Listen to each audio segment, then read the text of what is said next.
Oh, welcome back to Woodturning with Dick. The whole captive ring thing has got me thinking. They've got this lovely piece of brown ivory here that I picked up from Styles and Bates. And it's a dark brown wood. I don't think there's going to be anything particularly special about it from the outside looking at it. But it's not about the wood. It's about the uniformity of it. No cracks, no splits. And I want to do something further with the whole captive ring thing. I want a bowl with a captive ring in the sides. Hourglass figure to the outside. Simple bowl shape on the inside, but a captive ring captured in halfway flight. This is a small piece of wood that was fairly inexpensive. It's a precursor to a bigger version of this that I want to use this Zero Cote for. And this is glorious. Look at the grain in this. There is unfortunately some cracks. There is some big cracks in places. There's some beetle or something that's got into the sapwood. But there's a bowl blank in there that will involve some gluing up those cracks. But it is almost 5 inches thick. And I want to use that space to make a captive ring, a nice large one on the outside. I don't want to use any steel rods for this one, because I've had a couple of people say they're not that keen on the steel rods. I love them personally, and they polish up beautifully, and I will continue to use them. But for this one, given that I've got a square piece of wood, I'm going to use the corners to make my rods. So I guess first off, there's a bit of prep work involved. I don't know about you, but when you've got a blank like this, picking which side is best to use, it's a bit challenging, because you can't see through the wax. I mean, yeah, you can clean it up and see which way the grain's running, and then choose your side. But I've somewhat randomly chosen that side to be my top of my bowl. No particular reason. Couldn't see any differential grain patterning going on. Got the stickers on top here. Yeah, gonna have 3 or 4, possibly 4, I think actually. 4 rods made out of these corners coming up halfway from the bowl. And I need to pre-drill some holes so there'll be enough meat on the outside that it won't snap off easily. And bear in mind they're going to be about at least 10 mil thick, I think. Is that good enough, do you think? Going to be putting a 10 mil drill down there. I can see room for a lot of errors on this one. A lot of potential mistakes, but that's what I love to do.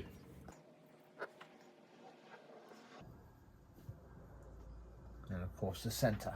Now I'm going to drill down from a worm screw there, and these I want to drill down to almost exactly halfway. What else I want to do is put a marker down this sort of area here, because this I'll be using for my peg leg. I'm coming down there. Over here, I can put a marker in, but I don't want it affecting the outside of the bowl here. So it needs to be about 6 mil away. I'm using a 10 mil drill. I put another hole in there. When I turn down the outside, if I don't make it perfectly round initially, so that gives me a marker of how deep my drills are going to go, my drill marks are going to go for this. You'll understand when you watch the rest of the video. Let's get this drilled, then I'll cut the corners off. So I reckon about halfway. Let's put that outer mark in first. And then the outer stems. No, outer holes. Outer holes, that'll do. And then the middle, obviously. And of course, I've just realised that I wanted these coming from the bottom. The bottom of the final finished thing. Ah, dang. So, okay, no, all right, we'll work with it. We can work with this. That means that if you can visualize it, we've got the captive ring around the outside here. And that means the rods are going to be coming in from the top. This would be the inside of my bowl. And I'm going to have 4 holes at the top, that rods that will be coming down into the ring and holding it up. So that might actually work slightly better.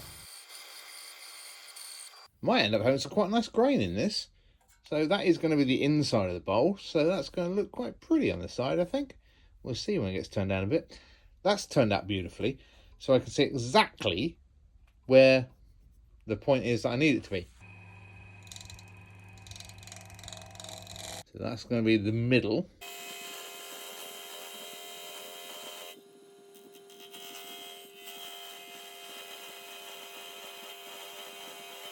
That's how much my wooden rods are going to be going into that ring. So I'll be very careful I don't take this down too much, this side. A little bit of room to play with on this top bit if I want to thin it down. Let's smooth that off. Start digging in around each side of my captive ring. And now that that's round, I'm going to flatten the bottom off just to true it up. I think I'll go for a very shallow, very wide foot. And I may as well put a rather large chuck grip in there because it makes no difference. The bottom of the bowl is going to be this wide, so why not have a massive chuck grip in there?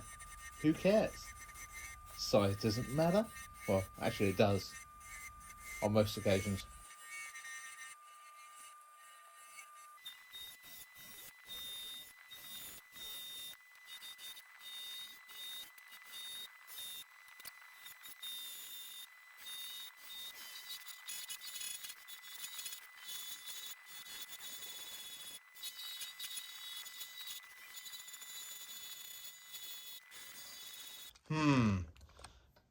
Given how far in I've actually drilled that, I think I'm going to take this outer edge down a little bit so this ring is a little bit narrower than the outside top and bottom. Much better. Now, back to digging down the side of these. As much as I don't want to, I'm going to need to thin this middle bit down so it gives me room to undercut it. Okay, hang on. I almost forgot I had these 10mm dowels. They could come in handy. Put that in there.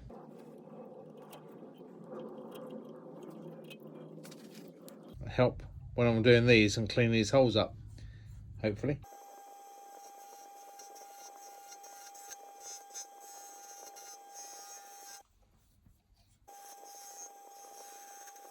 The idea was certainly there. Help get these holes nice and clean, but not really working as well as I hoped. Eek, look at that. It's going to need a lot more tidying up yet. I think it's time to try and shape and undercut my ring a bit.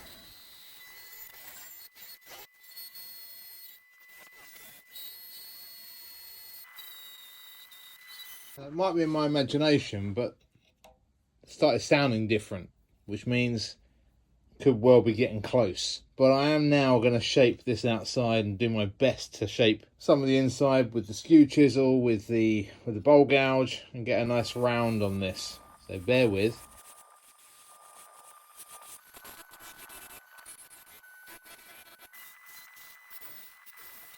Let's get this sanded in the middle. And then I will record the parting off. I know I failed in my last video of the goblet, but I will record it, I promise. If I don't, I'll start from scratch and do it all again. The sanding's going well, getting a nice round on this. I'm not liking this flat spot here. I know I can sand a lot of that out, but I do want to take a little bit more away just to give it a little bit more better looks. That's what it reminds me of. Terracotta, that's what it is. So actually a nice rounded rim on the bottom works really well. It's just like a little terracotta pot. Cool. You know what time it is? Sand sealer time. Oh, look at that terracotta. Now it's time to part it off. And I'm definitely recording.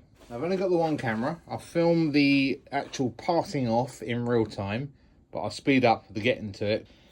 We'll just see, eh? Should I sharpen my parting tool? Yes, probably. Okay, wish me luck.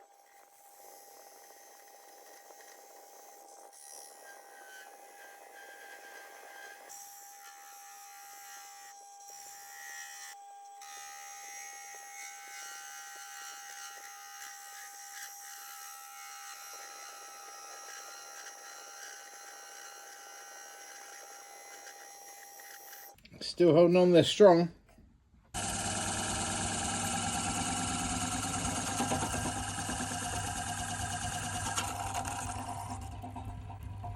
There she goes. It was amazing. It was only a tiny bit more that I needed to do. Now, I need to open that up a bit so that this can slide backwards and forwards, so I can actually pin it one side with some tape, pin it the other side, and actually clean this up in here. Yay. More parting tool required. Just making sure that this doesn't hit my rest.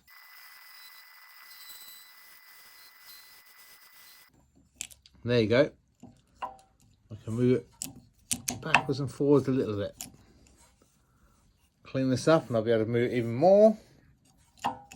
Hey, it's actually working.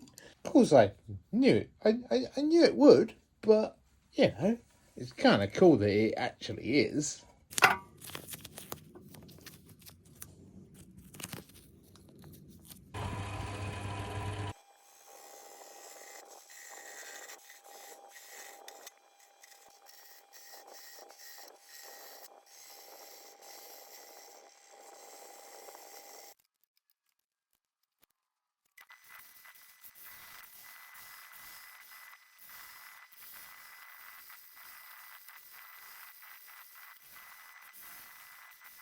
And I think that's the last of the chisel work on the outside. But right now, I'm going to leave you alone because I've got sanding here, here and everywhere to do. I'll come back when there's something poignant. I guess, let's see if I can use the same methods I did last time by putting the sandpaper underneath. I suspect it's going to be not long enough or it's going to bunch up too much, but let's give it a try anyway. Trying to slide that in there. Okay, hang on. Put the tape in secondary maybe. Let's try and get that in there without the tape for a minute. I'm going to manually do a whole bunch of this to round it off on the inside. Then, once I've got rid of the ridge on the inside, maybe I'll be able to squeeze a bit of sandpaper underneath and actually do it like I wanted to do it to start with. At the moment, there's not enough room. I don't want to take that down any further. So, back in a mo. I think I, unfortunately, do need to take a little bit more out in the middle so I can fit some sandpaper underneath because this is too arduous doing it like that. And that is basically how I've sanded the whole thing. Now that was 400 grit, so sander sealer time. We're getting there. Next thing, make the stems, I suppose. I'm not going to bore you with the whole making of all 4 of them, so maybe just a quick clip of the making of 1. Yeah, maybe.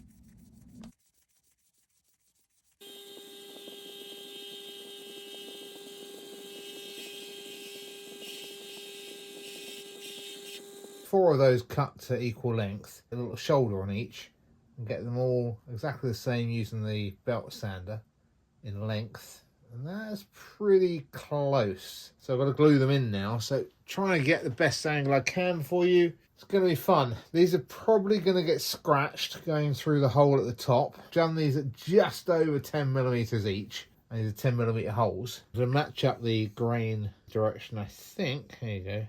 I'm going to put a little bit of glue in the bottom of each of the holes and expect some to splurge out and to spill some. I'm going to have a wet rag on standby, or damp rag, should I say. I want to try and push these in and then smear some glue around the top there. So when it glues in the top, it's only gluing on there, not too much glue on the stem, if I can help it.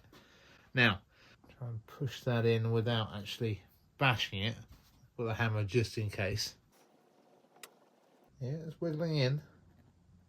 Sorry you can't see this right now. Yeah, little tap.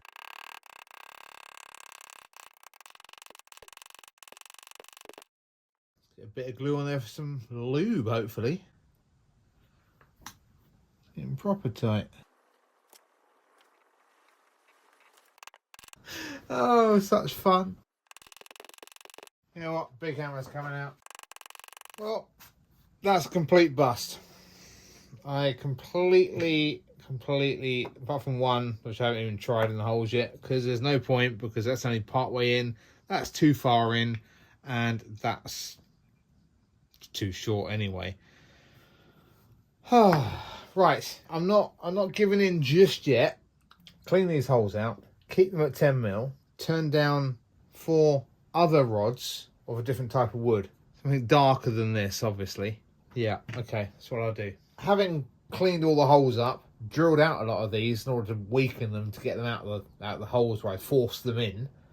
Time to clear up and move on. I did put a few scratches, additional scratches and marks on this, which I sanded most of them out by hand, not having put it back on the lathe, which has been fun. And what wood am I going to use? I've got no brown ivory left. I figured, what am I going to do? So I searched through my offcuts of pin blanks that I give away every now and again. Not this episode, but I found myself a couple of blanks of Wenge from my last project, and they'll do quite nicely, I think. I haven't put any wax on those yet. This all needs waxing up, and obviously I've still got to hollow it out. Now, these are 9.9mm, and they slide straight in the holes. Just like that, with no issues. I've measured these to length to where I want this to sit, and that's going to be about there. That's going to work quite nicely, I think. 24 hours later, all my glue's gone off. I've got a few bits of wet glue that I've dried, and I'm going to have to sand off using some 400 grit. I'm going to get some wire wool in here, but this is the first spin up. Oh, that'll do. Question is, do I want to send it at a higher speed than that to cut the middle out? Do I trust these 4 pegs can hold this weight on here? Yeah. We'll go just a little bit faster. Next speed up.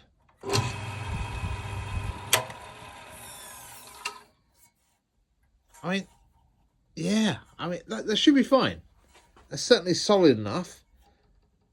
It looks a little bit off centre because obviously it is going to be a little bit off. But, alright, I think that'll be fine. Next thing is to hollow it out. So let me change the camera angle. I do need to be careful because I think the majority of the grip is going to be at the top part here on each of these. So I don't want to take these down too much. I want to get a slant going in. Dodgy, dodgy, dodgy. Fun, fun, fun. Doesn't that look pretty? Now, you will appreciate this is a long way from the chuck out here. So I'm taking very thin cuts. I don't want to dig in too much with the bowl gouge. Otherwise, it's going to go a bit like that and then jump out the chuck. So because it's quite a thin chuck grip as well. So, very slow. I'll speed it up for you a lot. I want to put some sort of band in the top. A V maybe. I want to put something in that can be gilded. Not necessarily gold or silver, but I'm thinking more Tamise with something that's so different. This might all go terribly wrong. Tamise is the one with lots of bits of non-precious metal in it. Might look quite attractive in this one. It's getting reasonably thin at the bottom there. That's enough to put the metal leaf in, I think. Now just to hollow that out and get that nice and thin. Make it, you know, just make it look a bit fancy. Nice thin wall on there, but not too thin, obviously. So bear with. Right, I think that'll do. Sandpaper will get the rest. I'm going to round this round with the sandpaper, so it's sticking with that terracotta theme. And I guess I'll come back when I'm putting the final coat of wax and everything. So after a bit of sanding, a bit of sander sealer, a bit of denibbing, we've got something ready to put wax on and off of. Brown ivory, not something I'll use again through choice. If I remember when I'm in the shop going, oh look, some brown ivory. What was that like last time I used it? If I can remember, I will not be buying it. Just too much faff. Lenore's away at the moment, so she's going to gild this when she's back, and I'll put it on a short, the putting of the Tamise on there. Clean up the outside, check it out now, and after a bit of sander sealer and a bit of wax, that doesn't look too sad, does it? Liking that. I'll get that short made for you shortly. Haha, shortly.